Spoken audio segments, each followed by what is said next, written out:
সেলিম পাঙ্কু থুতমার উপরে এই জায়গা খাইজনি খাইজনি চারটা দাড়ি, সে যে কি পাকা পাকা বক্তব্য দেয়, নতুন নবী হইয়াছে সে। হিজবুত তাওহীদের পাঙ্কু সেলিম, পাঙ্কু সেলিম, হিজবুত তাওহীদের পাঙ্কু সেলিম বায়েজিদ খান পন্নী ওর মুরব্বী। এ বায়েজিদ খান পন্নী কুরআন হাদিস জানে না, ওর তলা হয়ে গেছে সন্নি, সে মরিয়ে গেছে, তার একটা সেলাত হয়ে গেছে, নাম তার কি কয় সেলিম পাঙ্কু। থুতমার উপরে এই জায়গা খাইজনি খাইজনি চারটা দাড়ি, সে যে কি পাকা পাকা বক্তব্য দেয়, নতুন নবী হইয়াছে সে। নামাজের জন্য উন্মুক্ত পরিবেশ, নামাজে দাঁড়াইয়া নারী পুরুষ একসাথে, একটা মহিলা একটা পুরুষ, একটা মহিলা একটা পুরুষ, আর সেলিম তার ইমাম। নামাজে যখন ইমামতি করে সেলিম, নামাজ যে কি গতিতে, আল্লাহু আকবার, মেল্টেন এন্ড ফেল। ইমাম রুকুতি, মুসল্লি একটা সিজদায়, একটা দাঁড়ানো, একটা উঠায়, একটা বসা, একটা শোয়া, এ হজাবার সারা নামাজ ভরে মুসল্লি আছে। বাংলাদেশের লক্ষ লক্ষ উলামায়ে কেরাম থাকতি, তারা ধর্ম বোঝে না, ধর্ম বোঝে পাঙ্কু সেলিম। আর আমার কতগুলো যুবক শোনা ইয়াং যুবকরা, তারাও সে পাঙ্কু সেলিমের ভক্ত হয়ে গেছে। সে পয়সা দেয়, খাওয়ায়, প্যান্ট দেয়, শার্ট দেয়, টাই দেয়, কোট দেয়, তারপরে আরো যা লাগবে তাও দেয়, সব কিছু দিয়ে টিয়ে মোবাইল দেয়, টাকা দেয়, পয়সা দেয়, ভক্ত হয়ে গেছে। উদখুলু বিসসিলমি কাফা, মুসলমান হইলে পাক্কা মুসলমান, না নামাজ হয় না, রোজা না, যাকাত না, হজ, তো ফির খুশি কিসবাত কে কোই জেড হয় না জজ। নামাজ নাই, রোজা নাই, হজ নাই, যাকাত নাই, কুরআন নাই, হাদিস নাই, ফরজ নাই, ওয়াজিব নাই, সুন্নাত নাই, মুস্তাহাব নাই, ইশরাক নাই, আবিন নাই, চাষ নাই, জুমা নাই, অক্তীয় নামাজ নাই, রমজানের রোজা নাই, শুয়োরের মতো গটগট করে খেয়ে বেড়ায় আর বিড়ি টানে মানুষের ভিতরে। আবার তুমি মুসলমান দাবি করো, তোমার মতো ইন্নাকা মিনাল মুনাফিকিনা হাক্কা, তুমি পাক্কা মুনাফিক। এই মুনাফিকি থেকে উঠে এসো যদি বাঁচতে চাও। কথা বলেন ঠিক কি ঠিক না? রাজি আছি না ইনশাআল্লাহ? আর জিন্দেগিতে অমুসলমানদের কোনো কিছু আমরা মানবো না। শয়তান আমাদের পরম শত্রু, আসবে বিভিন্ন রূপ নিয়ে। এদিক তাকান, বর্তমানে আইসা আমাদের ভিতরে কয়েকটা রূপ নিয়ে। একটা হলো কাদিয়ানি, একটা কি কাদিয়ানি, এটাও ইন্ডিয়ান প্রোডাক্ট। ভারত ইসলামের সব জায়গা গুলি মারছে, সব, যেমন খাদ্যের ভেজালের মার্কাজ ভারত। যত প্রকারের ফরমালিন টরমালিন সব আসে কোন জায়গার থেকে? ভারতের থেকে। মদ, গাঁজা, ইয়াবা, ফেন্সিডিল, হিরোইন সব আসে ভারতের থেকে মুসলমানদেরকে ধ্বংস করার জন্য। খাদ্যের ভেজাল ইন্ডিয়াতে, ধর্মের ভেজালও ইন্ডিয়াতে। এদিক বাংলাদেশের যত ভণ্ডপীর আছে না, সমস্ত ভণ্ডপীরের আমদানি হয়েছে ইন্ডিয়াতে। এরপরে কাদিয়ানি, গোলাম আহমদ কাদিয়ানি, সে নবুয়তি দাবি করছে। আমার প্রাণ প্রিয় যুবক বন্ধুরা, বুলোকে বাদ দিছি, আপনারা আল্লাহ বিলে করেন, দোয়া করেন, জেহাদে লাগবে যাকে তাকে কই। গোলাম আহমদ কাদিয়ানি নবী না কাফের? যে কাফের বলতে এখন চুপ করে রয়েছেন, তারও ইমানের মধ্যে দোষ আছে। গোলাম আহমদ কাদিয়ানি নবী না কাফের? তারে যারা কাফের বলবে না, তারাও, তারে যারা কাফের বলে স্বীকৃতি দেওয়ার অধিকার আছে, ক্ষমতা আছে, তারাও যদি স্বীকৃতি না দেয়, তাহলে তাদের ইমানের মধ্যে সন্দেহ। কথা বলেন ঠিক কি ঠিক না? গোলাম আহমদ কাদিয়ানির এই কাদিয়ানি ফিতনা আইছে, ভিতরে ভিতরে ঢুকে গেছে। প্রায় গ্রামে কাদিয়ানি 2-4 জন খুঁজে পাবেন। সুন্দর করে দাওয়াত দিচ্ছে, নাম দিচ্ছে আহমাদি মুসলিম। আপনাদের সতর্ক করে দিচ্ছে, দিক তাকান, ওরা যে বই পুস্তক দেবে, বইয়ের গায়ে আছে আহমাদি মুসলিম জামাত, আহমাদি মুসলিম জামাত। আপনারা মনে করবেন যে আহমদ তো আমাদের নবী না, মুসলিম তো আমাদের দলের নাম, তাহলে তিরা আমাকেই লোক, এর তো আমাকেই লোক, এই বলে সাধারণ পাবলিক তাদের কাছে দুর্বল হয়ে যায়। ভিতরে ভিতরে রমজান মাসে মহিলাদের ভিতরে ইফতারি দেবে, শাড়ি দেবে, কাপড় দেবে, ঈদ খরচ দেবে, যুবকদেরকে টাকা দেবে, পয়সা দেবে, শিক্ষা সফরে নেবে, ভ্রমণে যা টাকা দেবে, এরপরে বিদেশ যাইতে গেলে টাকা দেবে, নেতাকে রাজনীতি নির্বাচনের সময় বস্তা বস্তা টাকা। আমার গোপালগঞ্জে বহুত দেশে আমি খবর পাইছি, সম্পূর্ণ কাদিয়ানিরা। আর যখনই কাদিয়ানিদের বিপক্ষে উলামায়ে কেরাম কথা বলে, ওই পয়সা খাওয়ার দালাল, পয়সা খায় গু খাওয়ার নেতারা, তারা সেই সময় যাইয়া কাদিয়ানিদের দল নেয়। কথা বলেন। সামনে যদি তুমি কোনো কাদিয়ানিকে পাও, মুহূর্তে এসে সুযোগ আসছে, এই সময় শায়েস্তা করে ছেড়ে দিতে হবে। রাজি আছেন ইনশাআল্লাহ? আর একটা ঢুকছে হিজবুত তাওহীদের পাঙ্কু সেলিম, সুবহানাল্লাহ। হিজবুত তাওহীদের পাঙ্কু সেলিম বায়েজিদ খান পন্নী ওর মুরব্বী। এই বায়েজিদ খান পন্নী কুরআন হাদিস জানে না, ওর তলা হয়ে গেছে সন্নি, সে মরিয়ে গেছে, তার একটা সেলাত হয়ে গেছে, নাম তার কি কয় সেলিম পাঙ্কু। থুতমার উপরে এই জায়গা খাইজনি খাইজনি চারটা দাড়ি, সে যে কি পাকা পাকা বক্তব্য দেয়, নতুন নবী হইয়াছে সে। নামাজের জন্য উন্মুক্ত পরিবেশ, নামাজে দাঁড়াইয়া নারী পুরুষ একসাথে, একটা মহিলা একটা পুরুষ, একটা মহিলা একটা পুরুষ, আর সেলিম তার ইমাম। নামাজে যখন ইমামতি করে সেলিম, নামাজ যে কি গতিতে, আল্লাহু আকবার, মেল্টেন এন্ড ফেল। ইমাম রুকুতি, মুসল্লি একটা সিজদায়, একটা দাঁড়ানো, একটা উঠায়, একটা বসা, একটা শোয়া, এ হজাবার সারা নামাজ ভরে মুসল্লি আছে। জামাতে নামাজ পড়তেছে। একটা পুরুষ একটা মহিলা নামাজ করবা না প্রেম করবা বসে বসে, সেই জায়গায় সাড়ে শয়তান কোথাকার। বাংলাদেশের লক্ষ লক্ষ উলামায়ে কেরাম থাকতি, তারা ধর্ম বোঝে না, ধর্ম বোঝে পাঙ্কু সেলিম। আর আমার কতগুলো যুবক শোনা ইয়াং যুবকরা, তারাও সে পাঙ্কু সেলিমের ভক্ত হয়ে গেছে। সে পয়সা দেয়, খাওয়ায়, প্যান্ট দেয়, শার্ট দেয়, টাই দেয়, কোট দেয়, তারপরে আরও যা লাগবে তাও দেয়, সব কিছু দিয়ে টিয়ে মোবাইল দেয়, টাকা দেয়, পয়সা দেয়, ভক্ত হয়ে গেছে। ইমান বিক্রি করিস না, ইমান বিক্রি করিস না। ধরা একদিন খাবি, আজ আসিস কাল থাকবি না, মরতে একদিন হবে। ফাসাউফা তারা ইদান কাশাফাল গুবারো আফারাসুন তাহতা রিজলিকা আম হিমারো। অন্ধকার কেটে গেলে বুঝবা তুমি ঘোড়ার পিঠে বসা না গাধার পিঠে বসা।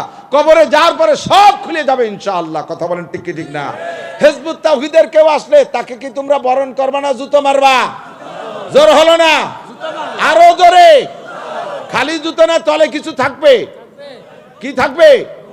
গু গু, পায়খানা না গু। কতক্ষণ? রেডি হয়ে যাও যুবক, যুদ্ধের সময় এসে গেছে, বেশি দেরি নাই। 3 নম্বর, আর এক দল বেরোছে আহলে কুরআন। কি নাম? আহলে কুরআন। এদিক তাকান, এ আর এক ফেতনা। নাম শুনলে তো কত সুন্দর লাগছে, আহলে কুরআন, সুবহানাল্লাহ। তাতে আমাকে হুজুরের চাইতে বড়। একদল বেরিয়েছে আহলে হাদিস, তারা হাজার হাজার সহিহ হাদিসের দোহাই দিয়া হাজার হাজার হাদিসকে অস্বীকার করতেছে।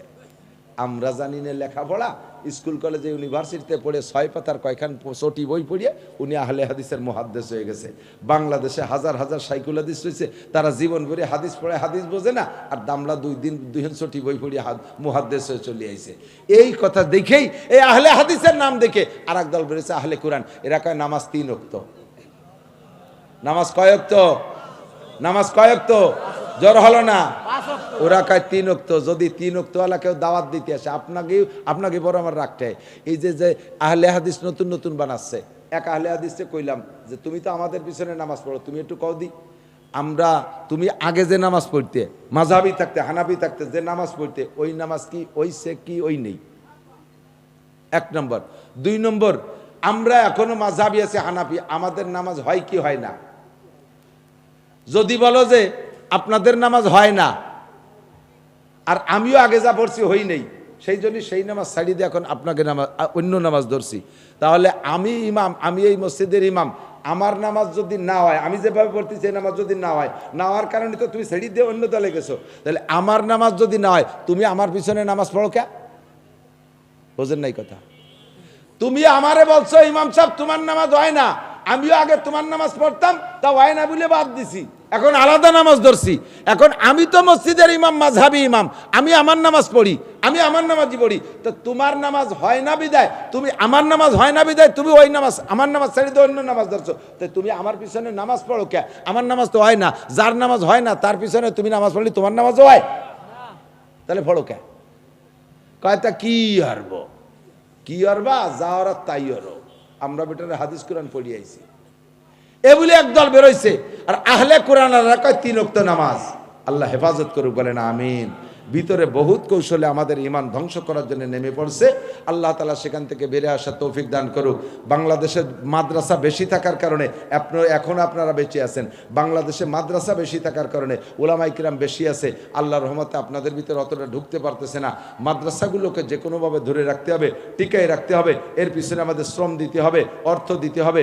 যা কিছু নেকির কাজ ভালো করতে না পারলেও কমপক্ষে গুনাহ না করি, মাদ্রাসার উপকার করতে না পারলেও কমপক্ষে সিদ্ধান্ত নেব আমি ক্ষতি করব না। কথা বলেন, আমি ক্ষতি করব না। আজকে মাওলানা শফিক সাহেব আছে, কাল থাকবে না, একদিন উনি থাকবে না, ওটাকে দোয়া করে দেবো না। এই মাদ্রাসার পক্ষে আল্লাহ আল্লাহ রসুলের পক্ষে যারা, তারা বসেন, আর ইসরায়েল আর নেতানিয়াহুর পক্ষে যারা, তারা আস্তে আস্তে চলে যান। আমি ডাকি দেখাই যে ওই যে ইসরায়েলি সৈন্য করা ছিল তা চলে যাচ্ছে। কথা আর বলবো না, এক্ষুনি দেওয়া হবে। একটা তারিখ মুখস্থ করেন, বলেন 31, কথা কেন 31 জানুয়ারি, 1-2 ফেব্রুয়ারি 2025 টঙ্গীর বিশ্ব ইজতেমা। যাওয়া যাবে? যুবকরা এবার রেডি হতো, মনে মনে দেখি কার কার নিয়েতেছে। টঙ্গীর ইজতেমায় যাবো এবার, টঙ্গীর ইজতেমায় যাবো এবার, টঙ্গীর ইজতেমায় যাবো তো ইনশাআল্লাহ, যাবো তো ইনশাআল্লাহ।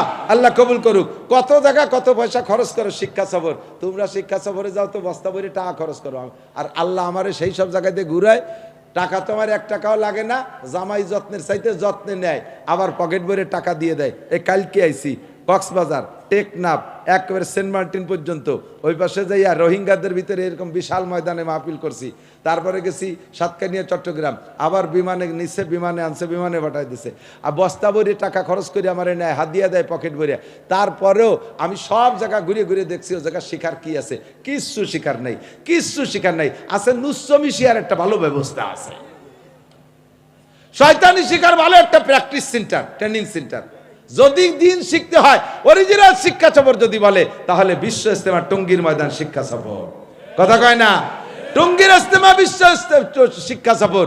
আরে পুড্ড মাদ্রাসা 4 তারিখ মাহফিল, সে জায়গা বিশ্ব শিক্ষা সফর। চরমুনার ময়দান শিক্ষা সফর, হজ উমরা শিক্ষা সফর। আল্লাহ তাআলা আমাদের গরিব মানুষের জন্য ব্যবস্থা করে বিশ্ব ইস্তেমা, সারা পৃথিবীর লোক আসবে, আমরা ইস্তেমায় যাব, আমরা মিস করবো না। ঠিক আছে ইনশাআল্লাহ? মাদ্রাসার পক্ষে যারা, আল্লাহ পাক আপনাদের কবুল করুক, দোয়া করি। এখনই দোয়া হবে, আমি মক্কায় যে দোয়া করব, হেরেমে যে দোয়া করব, মসজিদে নবাবী যে রমজানে যাবো ইনশাআল্লাহ উমরায়, আপনাদের জন্য দোয়া করব। আল্লাহ তাআলা যেন সবাই হজ করার তৌফিক দান করে। সামনে এখন লাগাবেন পেঁয়াজের মাত্র গুটি, আরো রয়েছে তো পিএস করে উঠে নিয়ে যান। আসুক, এ সর্বনাশ করছে, আজ আর জাতি পারলেন না। সে কি আর কব, বাসেদ খান সাহ, আল্লাহু আকবার। এই এত দূরে এসে এত রাত্রি চাঁদ উঠলোই আমার বিশ্বাস সময় বুঝতে পারলাম না। যার বয়ান শোনার জন্য আমারও বাড়ি যার কায়দা নেই, আমি ওই পিছিয়ে এক জায়গায় লুকাই পেলে শুনতে পারি ইনশাআল্লাহ। এত ভালো লাগে বলার না। থাকবেন তো ইনশাআল্লাহ? হযরত মাওলানা আব্দুল বাসেত খান সাহেব, যেমন সুন্দর ভাষা। দলা হুজুর তো আছেই, উনি তো আমাকে ফান্ডের হুজুর থাকবেই, সভাপতি সাহেব না থাকলে তবে কে, শেষ করে দলা হুজুর দোয়া করবে।